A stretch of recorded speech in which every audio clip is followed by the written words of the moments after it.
Bonjour, la bienvenue à tous, Joris Houtman en direct de Lyon.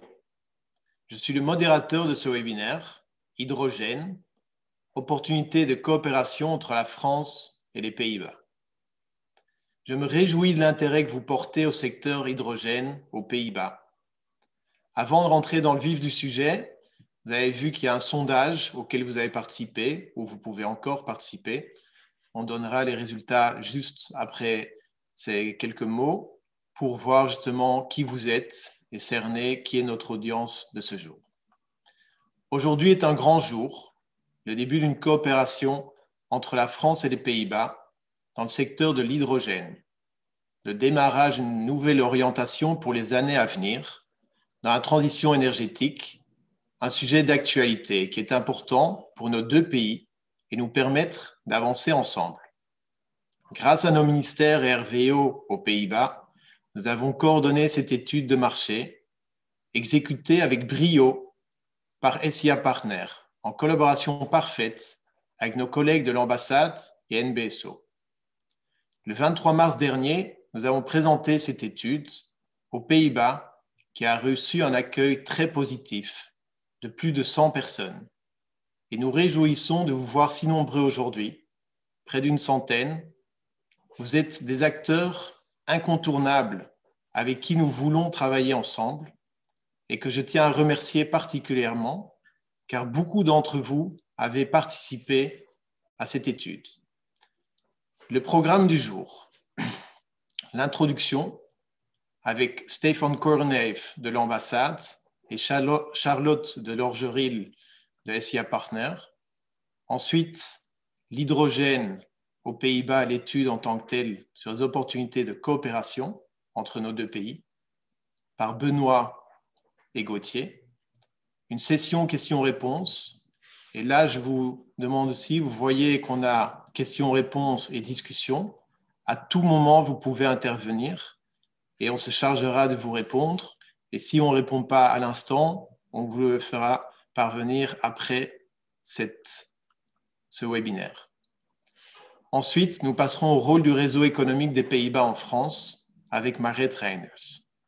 À présent, j'ai le plaisir de donner la parole à Stefan Kornev, notre attaché innovation à l'ambassade. Merci beaucoup, Joris. Et bonjour à tous. Et au nom de l'ambassade des Pays-Bas, une chaleureuse bienvenue. Nous sommes bien sûr très satisfaits du grand nombre de participants d'aujourd'hui. Je tiens d'abord à remercier toute notre équipe économique de l'ambassade et en particulier nos équipes Netherlands Business Support Offices à Lyon et Nantes. Quelques mots sur la relation économique entre la France et les Pays-Bas. Nous constatons que les liens économiques de l'innovation et politique entre nos deux pays sont meilleurs que jamais. Depuis l'année dernière, par exemple, la France n'est plus la 4e, mais la 13e destination d'exportation des Pays-Bas, dépassant le Royaume-Uni. En recherche et développement, la France est actuellement notre 4e partenaire et nous prévoyons une augmentation des coopérations de recherche dans les années à venir. La France et les Pays-Bas partagent également une vision européenne dans le domaine de développement durable et de l'énergie, notamment qu'il s'agit d'hydrogène. La France a un plan de relance impressionnant de 7 milliards d'hydrogène et aux Pays-Bas, on travaille encore sur la mise en place d'un plan de relance où 37% devra être consacré au climat, y compris l'hydrogène. Les élections nationales ont eu lieu aux Pays-Bas le mois dernier. Dès que le nouveau gouvernement entrera en fonction, nous n'en saurons plus sur notre plan national de relance, l'hydrogène y compris. Aux Pays-Bas, nos services répondent aux questions posées par les acteurs de recherche et du marché des Pays-Bas. Pour cela, nous utilisons l'instrument d'études sectorielles. Cette étude vous donnera plus d'informations sur le développement néerlandais dans le domaine de l'hydrogène. Pour les résultats de cette étude et pour vous donner plus de visibilité sur les activités hydrogène aux Pays-Bas, je donne volontiers la parole à SIA Partners, à Madame Charlotte de Lorgeril. Merci beaucoup. Bonjour à tous. Un grand merci pour la confiance qui nous a été accordée dans la réalisation de cette étude. On a eu beaucoup de plaisir à vous accompagner sur ce sujet. Quelques mots sur SIA Partners. C'est un cabinet qui existe depuis 20 ans, qui a été créé en France, mais qui est présent à l'international dans 18 pays. L'équipe énergie est une des plus grosses équipes de SIA, 300 consultants à travers le monde. Ce que je voudrais mettre en avant aujourd'hui, c'est que le cabinet et notamment cette équipe énergie est engagée dans la transition énergétique depuis plus de 10 ans maintenant, et en particulier sur la thématique hydrogène, puisque dès les années 2010, nous avons accompagné un certain nombre d'acteurs dans des sujets de recherche de partenariats stratégiques pour monter des premiers démonstrateurs industriels et montrer les opportunités que représente cette filière. Et aujourd'hui, SIA est un cabinet incontournable, notamment en France, mais aussi en Europe, sur les sujets de l'hydrogène et de ses usages. On intervient pour des fournisseurs d'énergie, des industriels, des gestionnaires de réseau, des centres de R&D notamment, sur des sujets assez vastes. Je le disais, études d'opportunités, recherche de partenariats stratégiques, mais aussi recherche de financement, puisqu'on l'a vu, la filière hydrogène est largement aidée aujourd'hui par les gouvernements pour booster les usages, le positionnement des acteurs et créer aussi des externalités positives comme de l'emploi et de l'économie des investissements. Donc voilà, le cabinet est engagé depuis de nombreuses années et continuera à l'être à l'avenir. C'est une de nos convictions. Aujourd'hui, je laisse la parole à Benoît Mahé et Gauthier Lavestière pour vous présenter une synthèse des résultats de cette étude sur les opportunités que le marché de l'hydrogène offre dans une collaboration France-Pays-Bas. Merci beaucoup, Charlotte. Juste avant de laisser la parole à Benoît et Gauthier, on va donner le résultat du sondage. Donc, on voit que la plupart d'entre vous, vous êtes dans la production d'énergie. Et 30% autres, ça peut être justement aussi les coopérations ou les bureaux d'investissement avec qui nous travaillons. On voit dans l'expérience depuis combien de temps vous êtes actifs dans le secteur, un quart, moins d'un an, 30% à 1-3 ans, et on voit qu'il y a quand même des experts. Quand vous avez plus de 5 ans et 3 ans et plus, aussi 30%. Donc, j'espère qu'on pourra vous apprendre. Avez-vous déjà eu contact en néerlandais? Donc, 40% pas de contact et 60% oui. Donc, on espère qu'on est là pour améliorer. Et là, je donne la parole directement à Benoît et Gauthier.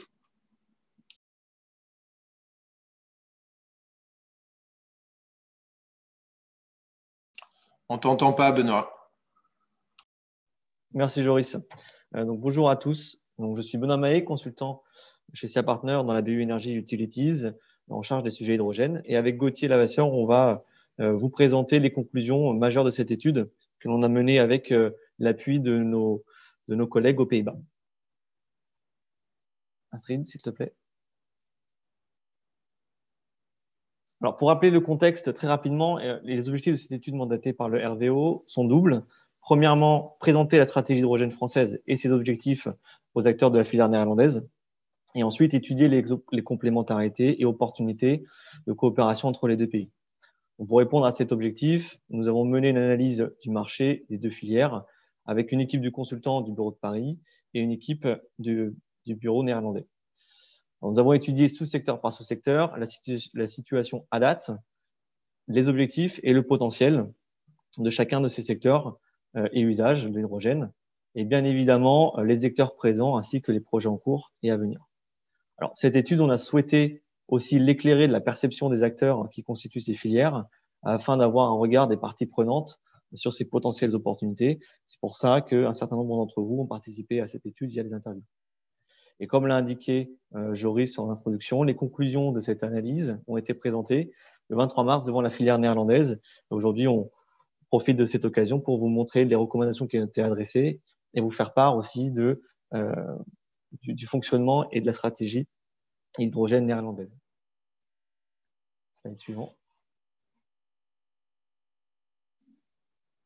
Donc, Avant de présenter les opportunités de collaboration que l'on a identifiées, un rapide focus sur l'état des lieux du développement de l'hydrogène renouvelable de bas carbone aux Pays-Bas, très succinctement.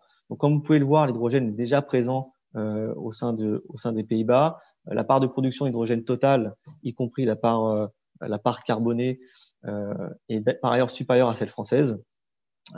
Et puis, si on regarde avec 1,5 mégatonnes par an, et si on regarde la part d'hydrogène décarboné, finalement, on retrouve un ratio qui est très proche de celui de la filière française. Et cet hydrogène aux Pays-Bas est essentiellement dirigé vers l'industrie, avec plus de 99% des usages qui concernent des applications industrielles, et ce qui s'explique par la part importante de l'industrie dans le PIB néerlandais. Alors, les Pays-Bas, au-delà de ces chiffres, comme la France possède des grands projets, des projets d'ampleur, des flagship projects comme on peut retrouver tout autour de l'Europe. Vous avez à titre d'exemple 3 qui sont mentionnés ici. Et ce qu'on observe, c'est qu'il y a des acteurs qui sont structurants au sein des Pays-Bas. Il y a le développement de méga projets qui peuvent couvrir la production jusqu'à l'utilisation finale, que ce soit intégré, ou alors le déploiement de solutions de mobilité hydrogène, par exemple avec plus de 60 bus aujourd'hui qui couvrent les Pays-Bas. Slide suivant, s'il te plaît, Astrid. Alors, il y a tout juste un an, un tout petit peu plus d'un an, le 6 avril 2020, les Pays-Bas publiaient leur stratégie hydrogène, élaborée autour de 3 piliers, dont 2 font écho à la stratégie française que vous connaissez bien. La première ambition énoncée dans cette stratégie repose sur l'utilisation de l'hydrogène pour décarboner l'industrie, ambition que l'on retrouve dans la stratégie française, et le déploiement d'une filière d'électrolyse locale. Alors, les objectifs sont ambitieux au regard de la taille du pays, à remettre aussi en perspective avec la production totale d'hydrogène qui est importante aux Pays-Bas. Donc, des jalons à horizon 2025 avec 500 MW de capacité d'électrolyse installée et un peu plus de 3 à 4 gigawatts d'ici 2030. Le second axe concerne le déploiement de la mobilité hydrogène avec une volonté de concentrer les objectifs sur la mobilité lourde. Ce que l'on observe, par exemple, c'est le chiffre de 3000 véhicules lourds à hydrogène déployés d'ici 2025, à mettre en perspective avec les objectifs de la filière française de 5000 à horizon 2030. Donc, il y a une vraie volonté de prioriser la mobilité lourde dans la stratégie hydrogène des Pays-Bas. Et puis, quelques projets pilotes, notamment autour de l'aviation, et plutôt sur la production des e-kérosène avec des acteurs majeurs comme Sky Energy, par exemple. Le troisième axe, qui est absent de la stratégie française, concerne l'utilisation de l'hydrogène pour des usages de production de chaleur. Alors, il y a un certain nombre de projets de villages hydrogène qui sont envisagés à horizon 2030 au sein des Pays-Bas. Il est important de noter que cette ambition, elle s'explique par une chose importante. La production aujourd'hui d'électricité et la production de chaleur est l'un des premiers postes d'émissions de gaz à effet de serre aux Pays-Bas. Donc, il y a une réelle volonté d'aller décarboner cet usage final avec le déploiement de solutions de production de chaleur à partir d'hydrogène décarboné. Slide suivant, s'il te plaît. Merci. Si on regarde aujourd'hui le SWOT de la filière hydrogène néerlandaise, donc cette analyse qui sont vraiment des macro sujets, c'est cette analyse qui nous a permis à la suite de proposer des recommandations, d'identifier finalement les synergies qui étaient possibles à partir des forces et faiblesses de chacune des 2 filières et les axes de coopération. Donc, voici un exemple de quelques forces, faiblesses qui ont pu être identifiées au cours de notre analyse. Donc, concernant les forces, il y a une expertise historique des Pays-Bas sur la chaîne de gaz naturel, y compris sur l'amont, sur la production des gaz naturels et l'exportation de gaz naturel, notamment avec le gisement de Groningue. Il y a aussi la place forte des infrastructures gazières et des ambitions qui sont affichées depuis dès 2017 sur la volonté de reconvertir finalement ces actifs gaziers qui sont amenés à être échoués avec l'avenir du gisement de Groningue, une vraie volonté de conversion des infrastructures gazières à l'hydrogène, comme on peut retrouver d'ailleurs en France. Et troisième force, le nord du pays est aujourd'hui considéré comme précurseur pour de nombreux démonstrateurs. Alors, à titre d'exemple, vous connaissez sûrement le projet North Edge 2 ou GWEL, qui a pour objectif de déployer des capacités de production d'hydrogène renouvelable au-delà du gigawatt, avec d'ailleurs des partenariats sur les acteurs français comme McPhy pour le projet GWEL. En termes de faiblesse, ce que l'on a noté au cours de notre étude, peu d'acteurs nationaux et industriels sur la chaîne de valeur manufacturière qui viennent en complémentarité des chaînes de la filière automobile. On retrouve moins des acteurs présents sur l'équipement, comme équipementier automobile comme on peut l'avoir en France, et aussi moins d'acteurs spécialisés dans la production d'électrolyse. C'est une des faiblesses qu'on a identifiées. Le deuxième point, c'est contrairement à la filière française ou à la filière allemande, aujourd'hui, le montant des investissements publics pour l'hydrogène n'est pas défini ou moins défini. Il n'y a pas d'enveloppe budgétaire identifiée à date, mais plusieurs projets de subventions en lien avec la transition énergétique. On pourra revenir d'ailleurs sur ce point si vous avez des questions. Et puis, faiblesse importante aujourd'hui aux Pays-Bas, c'est la part du mix électrique des Pays-Bas qui est encore très carboné, au-dessus de la moyenne européenne, avec un peu plus de 500 grammes de CO2 par kilowatt équivalent, là où la France aujourd'hui est à 55 grammes de CO2 par kilowatt équivalent. Donc ça peut être un frein pour le déploiement d'une énergie de production d'hydrogène décarboné. En termes d'opportunités cette fois-ci, la situation géographique du pays propice pour devenir un pays central d'importation et d'exportation, de nombreux hubs portuaires, Rotterdam, Amsterdam, une façade maritime importante et des discussions de partenariat d'ores et déjà lancées avec des pays plutôt du sud de l'Europe pour l'importation d'hydrogène. Un potentiel élevé de stockage souterrain et notamment les cavités salines. Si on considère aussi le potentiel offshore, les Pays-Bas disposent de pratiquement 2000 fois plus de potentiel de stockage, autour de 10 pétawattheures de cavités salines disponibles. Donc, c'est un vrai avantage pour les Pays-Bas pour permettre finalement ce stockage et devenir le grenier hydrogène de l'Europe. Et le troisième point, c'est le fort potentiel d'éolien offshore pour la production d'hydrogène vert, qui est estimé autour de 40 gigawattheures aujourd'hui. Et puis, vice-versa, ce que l'on observe, c'est l'intégration de ces capacités. Aujourd'hui, l'hydrogène est considéré comme un vecteur pour pouvoir intégrer ces capacités et offshore. En termes de menaces, désormais, la part des industries carbonées, qui est très importante pour freiner, qui peut être importante pour freiner le déploiement de l'hydrogène vert. Ce qu'on peut observer, c'est que le PIB aujourd'hui des industries est relativement carboné. Donc, si l'hydrogène n'est pas compétitif, finalement, le premier pilier peut être difficile à être déployé.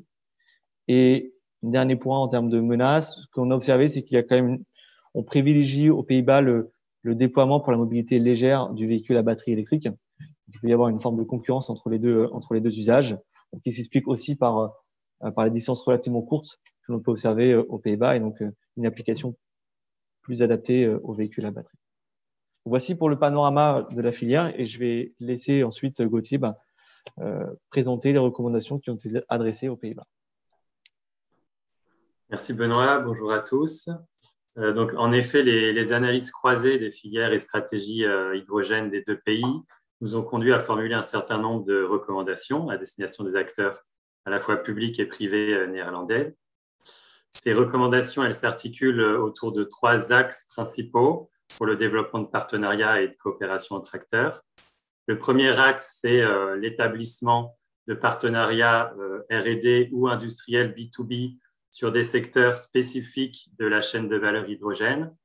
Donc, ce sont les secteurs sur lesquels notre analyse a relevé soit des disparités de niveau de développement entre les deux pays, avec pour certains secteurs un écosystème d'entreprises plus fourni, plus important, peut-être plus développé dans un pays et moins dans l'autre, des ambitions de développement avec des objectifs gouvernementaux ou des filières disparates. Et donc, sur ces secteurs, on considère qu'il y a, que les deux pays sont de nature à être potentiellement complémentaires et à tirer parti des forces de l'un et de l'autre et vice-versa, en termes de techno ou en termes d'usage. Sur les autres secteurs sur lesquels on identifie des partenariats B2B forts, ce sont les secteurs pour lesquels les deux pays ont des ambitions très fortes de développement, avec aussi une forte expertise en termes de techno ou d'usage. Et ce sont les secteurs finalement sur lesquels les deux pays sont leaders, et dont ces leaderships pourraient être consolidés par davantage de coopération transnationale, notamment sur les infrastructures. Donc, je reviendrai par la suite sur une illustration de quelques-uns de ces secteurs analysés et concrètement les complémentarités aux synergies possibles. Le deuxième axe de développement des partenariats est axé sur plutôt la participation aux appels d'offres français, nationaux et régionaux. Donc, il y a une volonté très forte en France des acteurs publics, à la fois nationaux et régionaux, de développer des écosystèmes d'hydrogène territoriaux, alliant briques de production et usages locaux.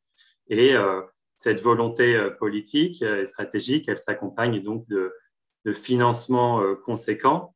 Donc, notamment depuis 2018, maintenant l'ensemble des régions françaises ont défini des stratégies ou feuilles de route hydrogène, souvent adossées à des investissements conséquents de plusieurs dizaines de millions d'euros sur 3 ans, 5 ans, 10 ans. Ces montants d'investissement régionaux, ces soutiens régionaux s'accompagnent aussi d'un fort soutien financier national présenté en septembre dernier à travers la stratégie nationale hydrogène française, avec des montants dédiés aux appels à projets portés par l'ADEME conséquents. Donc effectivement, ce cadre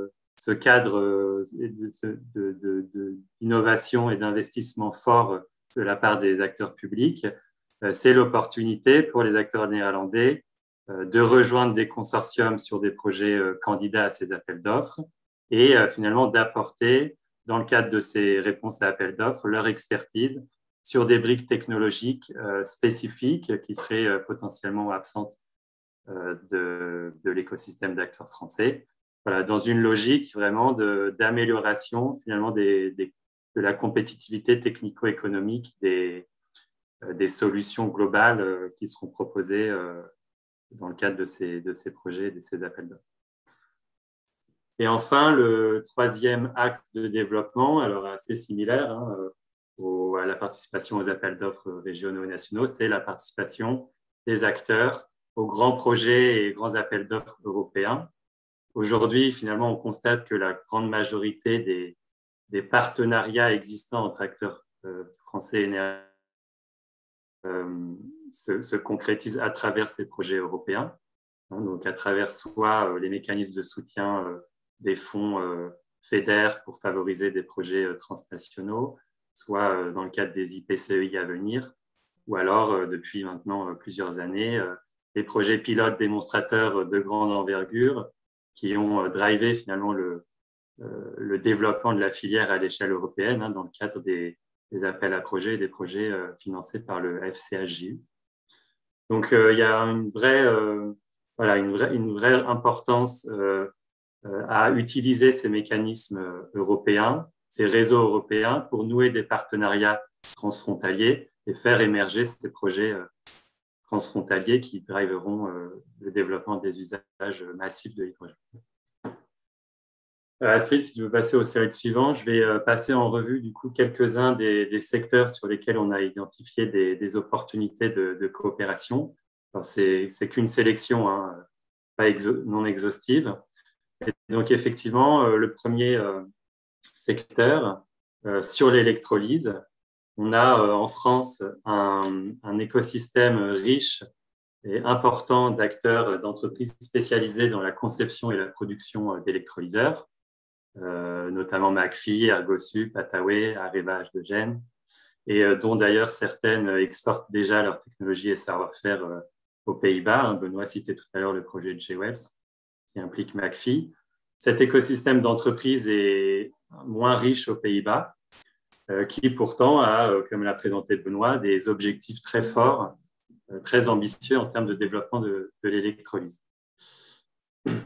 Du coup, donc, ce déploiement de l'électrolyse à la fois pour décarboner l'industrie, et on a notamment des projets pilotes majeurs menés par des acteurs industriels souvent positionnés d'ailleurs autour des écosystèmes portuaires, notamment Tata Steel, Nourion, qui ont déjà déployé des capacités d'électrolyse relativement importantes. Et puis, la volonté d'intégrer les capacités éoliennes offshore à venir, notamment le projet North H2, pour lequel plusieurs centaines de mégawatts de capacité d'électrolyse sont prévus à horizon 2030. Donc, sur ce secteur, il y a une réelle opportunité pour les acteurs de nouer des partenariats pour, d'une part, donc, que les Pays-Bas bénéficient de l'expertise technologique française et, d'autre part, pour les entreprises françaises aussi d'être impliquées dans des projets à plus grande échelle et qui impliquent des fortes capacités d'électrolyse et donc adresser un marché à fort potentiel de croissance. Sur la mobilité routière, on retrouve un peu le même schéma, à savoir un écosystème riche et complet d'entreprises d'envergure présentes sur les technologies de mobilité hydrogène en France, avec notamment les équipementiers, les constructeurs automobiles nationaux qui se lancent aussi dans la commercialisation de véhicules utilitaires hydrogène, et puis les opérateurs et concepteurs de stations d'avitaillement hydrogène. Cet écosystème, il est un peu moins fourni aux Pays-Bas, en tout cas pour la mobilité légère. Néanmoins, les objectifs sont ambitieux, avec un des drivers qui sera l'objectif de 100% de véhicules zéro émission vendus à partir de 2030, ce qui devrait bénéficier à la mobilité hydrogène, même si effectivement il y a la concurrence forte de la mobilité électrique à batterie. Et en fait, on constate également que sur l'infrastructure d'avitaillement hydrogène, les Pays-Bas sont légèrement en retard, ou en tout cas ne disposent pas de l'expertise de certains acteurs français. Donc ici aussi, on identifie des opportunités de partenariat entre acteurs alors aussi publics et privés pour bénéficier de l'expertise française en matière de mobilité légère et d'infrastructures de ravitaillement hydrogène. Sur la mobilité lourde, en France, on a des acteurs très spécialisés sur des segments de véhicules spécifiques, notamment les bus avec Safra, les véhicules de manutention avec Gossin, ou des équipementiers qui développent des solutions techniques de réservoir et puis la combustible pour les poids lourds, avec notamment des partenariats avec des constructeurs étrangers qui ont déjà été signés. Néanmoins, on n'a pas, contrairement aux Pays-Bas, un acteur très important et d'envergure internationale sur le segment poids lourd. Aux Pays-Bas, il y a l'entreprise DAF, notamment, qui s'intéresse aux technologies hydrogène, qui expérimente des camions à propulsion hydrogène. Et fait intéressant et marquant aussi, les municipalités néerlandaises expérimentent depuis 2003 déjà des flottes de bus à hydrogène. Et aujourd'hui, une soixantaine de bus circulent déjà sur le territoire néerlandais. Donc, sur ce secteur, on identifie aussi des opportunités de partage d'expériences entre municipalités ou de poursuite des partenariats sur la mobilité lourde et notamment le segment poids lourd. Sur les trois autres secteurs que je vais adresser, donc mobilité maritime, stockage grande échelle et infrastructure gazière, on constate là plutôt dans les deux pays une expertise très forte et des volontés de développement ambitieuses.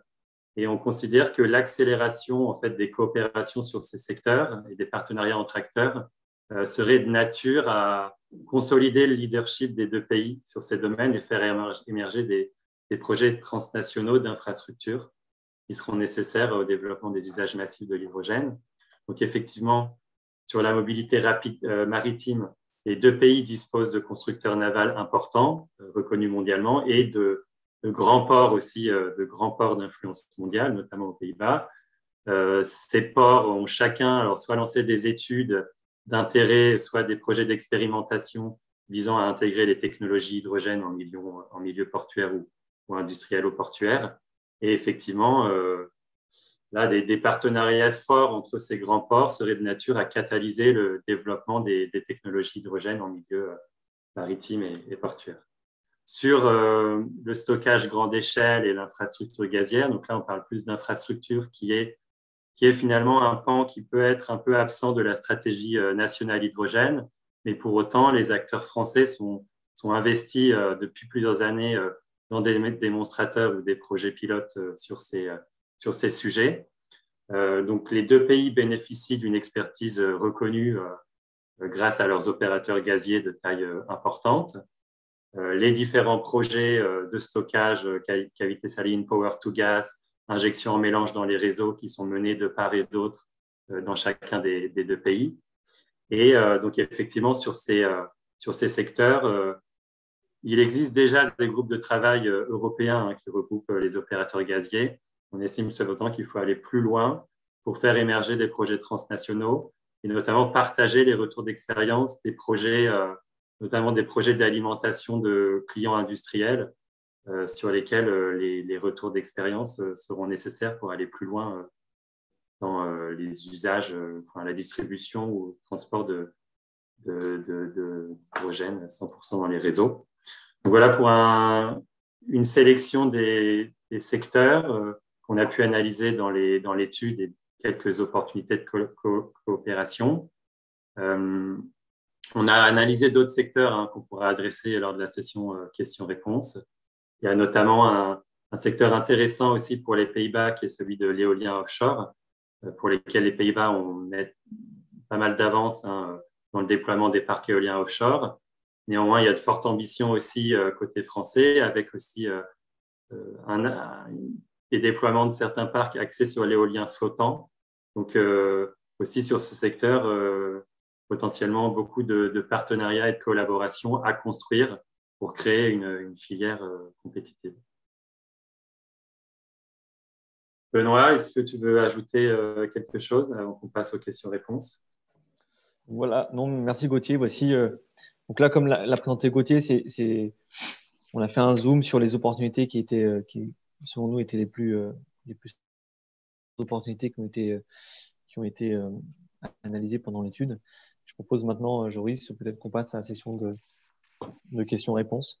Oui, tout à fait. Nous avons déjà reçu quelques questions, effectivement aussi au niveau du partage des informations qu'on fera par la suite, qui nous permettra de prendre contact aussi avec chacun de vous. Une des questions, effectivement, c'est au niveau un exemple de collaboration entre les régions France et Pays-Bas. Est-ce qu'il y en a qui sont déjà à l'heure actuelle et quels sont les développements?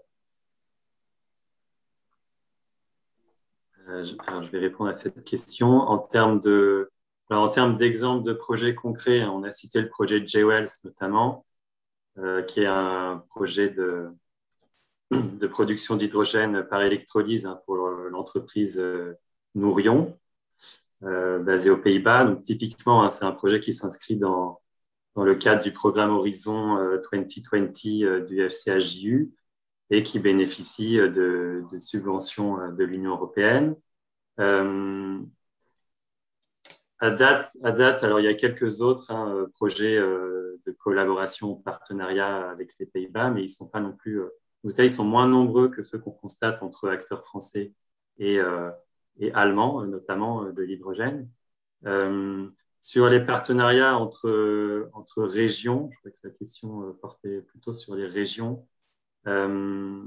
Aujourd'hui, effectivement, alors on constate aux Pays-Bas comme en France cette volonté de construire des vallées hydrogènes dans les deux pays avec des projets territoriaux assez larges qu'on appelle des projets d'écosystèmes territoriaux hydrogène qui allient des briques de production pour alimenter des usages plus ou moins locaux de l'hydrogène. Donc là-dessus, nous, on a rencontré dans le cadre de l'étude certaines régions qui mettent en place des partages d'expériences, puisque ce genre de projet est mené dans chacun des deux pays. Donc, effectivement, il est important qu'il y ait un échange aussi interrégional, mais pas qu'au sein des régions françaises, mais aussi d'une région européenne à une autre, pour accélérer ce partage d'expériences, faire connaître aussi les acteurs locaux qui participent à l'élaboration de ces projets, qui innovent et qui déploient des briques technologiques qui sont nécessaires à ces grands projets d'écosystèmes territoriaux. Donc, effectivement, les réseaux européens de régions sont, selon nous, un canal essentiel développement des collaborations et des partenariats entre acteurs de l'hydrogène. D'accord. Merci beaucoup. Je vois une autre question. Il parle justement des fonds. Donc, il y a des fonds importants aussi bien en France qu'en Allemagne. On parle de 7 milliards, 10 milliards. Qu'en est-il au niveau des Pays-Bas? Je vais prendre, si tu veux, la main, Gauthier. Donc, effectivement, là, côté France, on a cette enveloppe de 7 milliards qui a été proposée, 9 milliards en Allemagne.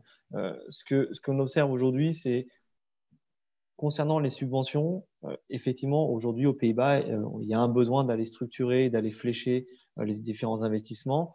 Mais pour autant, on parle d'environ 3 à 4 milliards d'investissements qui seront pour le soutien de l'hydrogène à travers différents fonds. Alors, il y a des fonds qui sont très orientés transition énergétique, notamment le SIE, où je serais peut-être compléter l'équipe des Pays-Bas. Et ce sont des fonds qui sont dédiés à la transition énergétique, dédiés à la décarbonation de l'économie et qui intègrent par conséquent le vecteur hydrogène. Alors, en plus de cette enveloppe répartie dans différents fonds de soutien et subventions, on a aussi un modèle qui est différent aux Pays-Bas avec une mobilisation plus forte des partenariats publics-privés. C'est ainsi finalement que les subventions peuvent permettre de déployer les projets hydrogène aux Pays-Bas. Et puis, en conclusion, il y a potentiellement des changements gouvernementaux qui peuvent s'opérer prochainement côté Pays-Bas. Et il n'est pas impossible que soit apporté cette clarification ou un fléchage qui soit plus précis sur les investissements hydrogène côté néerlandais. Merci beaucoup Benoît et Gauthier. Cette étude est très riche en informations sur le marché de l'hydrogène et va nous permettre d'amorcer une coopération entre la France et les Pays-Bas. Je vais à présent pour justement la suite, la présentation du réseau des Pays-Bas en France, passer la parole à Maret Reinders de NBSO Nantes. Maret, à toi la parole. Merci Joris. Bonjour et merci à tout le monde d'être aussi nombreux. Donc, nous sommes vraiment ravis de savoir qu'il y a un intérêt en France pour le secteur hydrogène aux Pays-Bas. Je vais démarrer par me présenter. Mon nom est Maret Reinders et je suis la responsable de MBSO, le bureau MBSO à Nantes. Et je suis la collègue directe de Joris Houtman, notre modérateur d'aujourd'hui. Alors, le réseau économique des Pays-Bas en France consiste d'une unité aux Pays-Bas, c'est RVO que vous voyez tout en haut qui est basé à La Haye. Et il y a 3 unités en France. Il y a l'ambassade des Pays-Bas à Paris avec 3 services. Les attachés d'innovation dont vous avez vu et entendu tout à l'heure Stéphane, tout au début de ce webinaire. Il y a le service agriculture et agrofood et le service économie et entreprise. Il y a 2 bureaux MBSO, un à Nantes et un à Lyon. Et il y a 11 consuls honoraires qui sont tous basés dans des grandes villes en France. Et nous tous ensemble, on travaille sur la région française pour la collaboration entre nos 2 pays au niveau entreprise, mais aussi au niveau d'économie. Donc, nous travaillons tous en très proche collaboration ensemble, mais la situation géographique détermine notre terrain de jeu. MBSO Nantes s'occupe plutôt de l'ouest de la France, MBSO Lyon plutôt du sud-est et l'ambassade du nord de la France. Mais c'est quoi MBSO? MBSO veut dire Netherlands Business Support Office. C'est un réseau de 22 bureaux dans 11 pays dans le monde et nous sommes l'homonyme de Business France. Nos activités sont équivalentes à ce que Business France peut faire pour aider et accompagner les entreprises françaises à l'étranger vers l'exportation. Nous sommes, les 2 bureaux MBSO, des bureaux à l'étranger, bien sûr, point de vue des Pays-Bas. Nous nous concentrons surtout sur une activité B2B. Nous n'avons pas, les bureaux MBSO, une activité consulaire ou diplomatique parce que c'est sous la responsabilité de l'ambassade à Paris. Donc, nous sommes là pour stimuler la relation B2B entre la France et les Pays-Bas. Et on fait ça à travers différentes activités, dont le soutien et l'accompagnement d'entreprises néerlandaises qui sont intéressées par le marché français. Ça peut aller d'une simple question à une étude de marché ou une recherche de partenaires ou de distributeurs en France. Nous identifions des tendances et des opportunités de business grâce à une veille sur les activités économiques en France que nous faisons et nous communiquons ce que nous constatons à notre cible aux Pays-Bas. Notre travail avec un réseau d'affaires local est très important. Nous entretenons donc un réseau et nous sommes régulièrement en contact avec les régions, les agences de développement économique, des clusters, des pôles de compétitivité, des entreprises, etc., etc. Nous travaillons en France afin de coopérer avec les Français pour aider les entreprises néerlandaises. Mais on fait ça toujours dans une relation gagnant-gagnant. Notre objectif est de stimuler la relation B2B entre nos deux pays. Bien évidemment, la mise en relation entre entreprises néerlandaises et françaises est un axe principal de notre activité. Et nous organisons également des événements collectifs, par exemple lors de salons avec un pavillon Pays-Bas ou lors de missions physiques ou digitales, par exemple ce webinaire, mais aussi tout autre événement collectif que nous pouvons organiser. Le slide après, s'il te plaît, Astrid. Donc, le bureau MBSO traite de tous les secteurs économiques. Nous sommes des généralistes, mais maintenant, nous développons un certain focus selon la région dans laquelle nous sommes présents. MBSO Nantes, par exemple, fait un focus sur les secteurs énergie marine et biogaz. Dans le naval, on traite la construction et la réparation navale, le portuaire, les matériaux composites et la réalité virtuelle. MBSO Lyon est plutôt axé sur l'économie circulaire, la mobilité, la science de la vie et la construction durable. Pour tout le réseau économique des Pays-Bas en France, l'hydrogène est un sujet clé. Nous souhaitons tous travailler avec les acteurs français sur ce secteur et donc avec vous, tous les participants de ce webinaire. Suite à l'étude de marché qu'on avait fait et le webinaire d'information qu'on fait aujourd'hui avec vous et qu'on a fait il y a 15 jours pour un public néerlandais, nous souhaitons faire des mises en relation entre tous les acteurs français et néerlandais dans le secteur hydrogène. Est-ce qu'Astrid, tu peux nous montrer la prochaine page, s'il te plaît? Merci beaucoup. Donc, on voit que la première activité de mise en relation que nous organisons, c'est le 29 avril. C'est un webinaire sur le thème hydrogène et mobilité qui est organisé par MBSO Lyon en coopération avec Cara et Automotive NL. Nous souhaitons participer à des salons en France avec un pavillon Pays-Bas, si la situation sanitaire nous le permettra, bien sûr. En juin, on aimerait avoir un pavillon à Synergie. En septembre, on ira à Belfort. En octobre, il y aura Polytech et Evolution. Et en novembre, Solutrans. Nous aimerions, à partir de fin 2021 ou début 2022, organiser des missions digitales ou physiques, on espère bien évidemment physiques, avec nos partenaires en France et aux Pays-Bas dans le secteur naval, portuaire et de la mobilité sur un thème hydrogène, bien sûr. Afin de pouvoir réaliser les mises en relation et stimuler la relation B2B entre les entreprises de nos deux pays, nous serons ravis de travailler avec vous.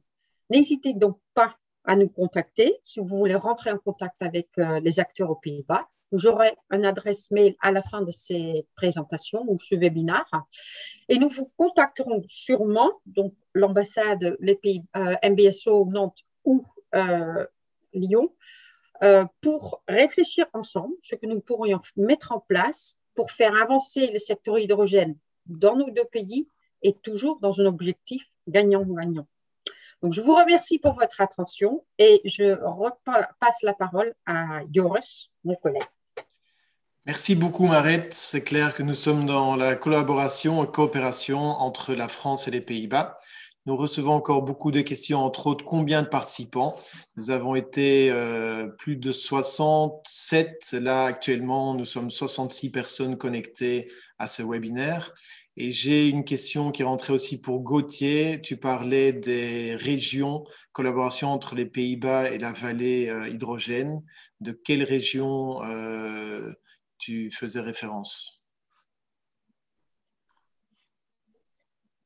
Alors,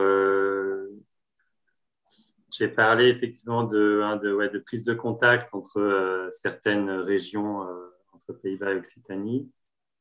Si je ne dis pas de bêtises, hein, c'est la région Occitanie qu'on avait rencontrée dans le cadre de l'étude qui nous avait fait part d'une rencontre et d'une présentation de la stratégie néerlandaise par des acteurs néerlandais. Charline, si tu veux compléter de ton retour d'expérience, mais il me semble que c'est ça. Oui, nous avions été effectivement aussi nous-mêmes contactés par Occitanie, qui entre autres en train de voir au niveau du pipeline qu'il pourrait avoir ou du suivi du sud de l'Europe jusqu'au nord de l'Europe en passant effectivement par la France, la Belgique et les Pays-Bas.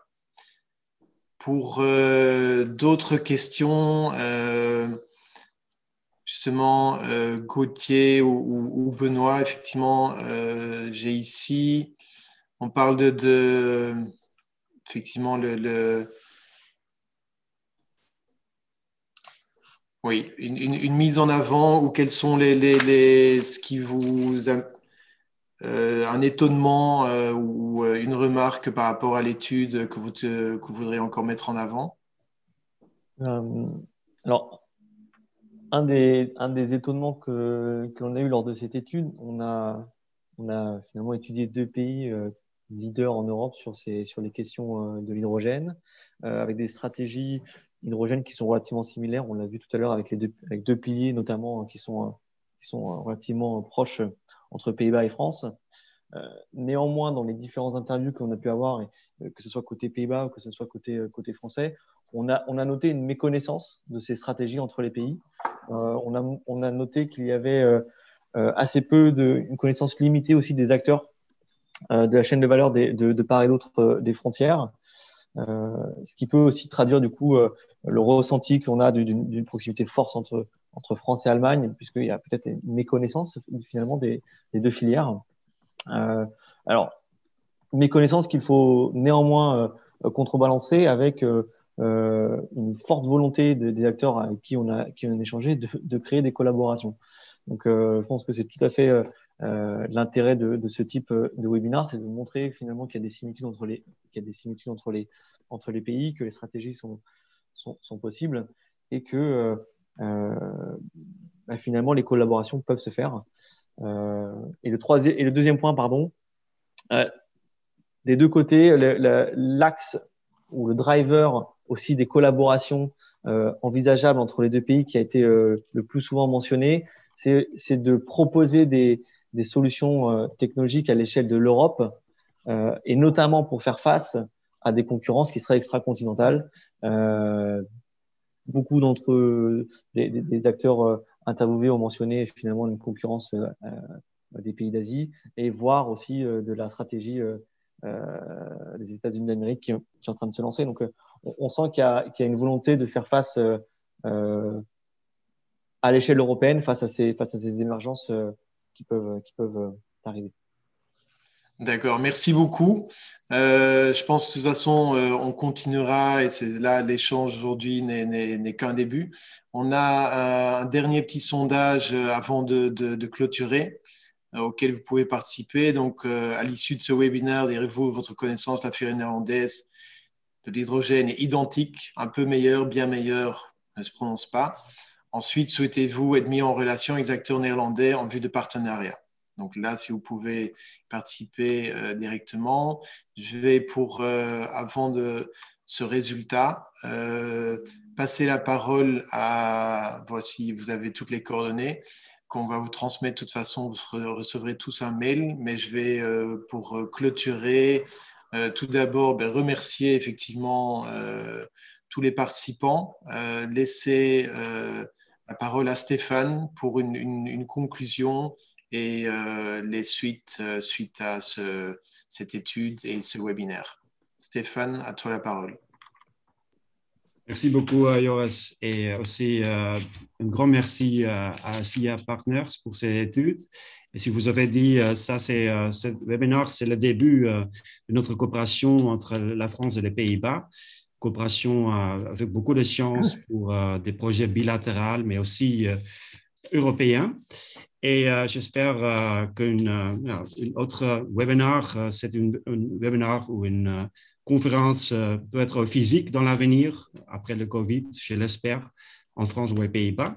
Et j'espère que ça devient une coopération très riche. Et encore une très grande merci à tous les participants d'aujourd'hui.